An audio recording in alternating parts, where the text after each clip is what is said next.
السلام عليكم ورحمة الله وبركاته. أول ما نبدأ كلامنا نبدأ بسم الله والصلاة والسلام على رسول الله، اللهم صل وسلم وبارك عليه. الواحد بالنهار ما جالوش نفس للغدا يا جماعة. كنت عاملة فراخ وبطاطس شيبس بس وسلطة. الوقت أنا جعانة بالليل، عملت بقى؟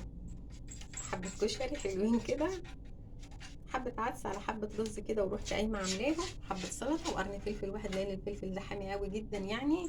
اللهم بارك، ربنا يديمها نعمة يا رب ويحفظها من الزوال، اللهم آمين يا رب العالمين.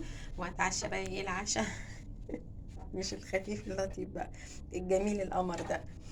تمام تمام. نفسك في حاجة قومي اعمليها.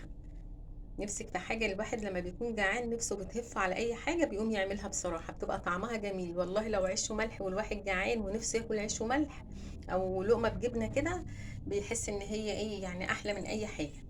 والله طعمه جميل. قلت أعملهم كده بدل جعانة ونفسي جايباني للكشري. بيبقى عندي دايما العدس جايباه، بجيب الكيلو وبروح حاطاه فين، أو 2 كيلو بروح حطاهم في درج التلاجة. عشان بس الجو حر ما ينفعش يتحط بره التلاجة. تمام تمام. ودي العشاء الجميل ده القمر. حلو والله، انا بحب الكشري بصراحه، بس بالنهار انا ما اكلتش كويس. فراخ محمره بس وشيبس كده وسلطه. انا يعني نعمه ربنا كلها حلوه، ربنا يديمها نعمه يا رب يحفظها من الزوال، اللهم امين يا رب العالمين.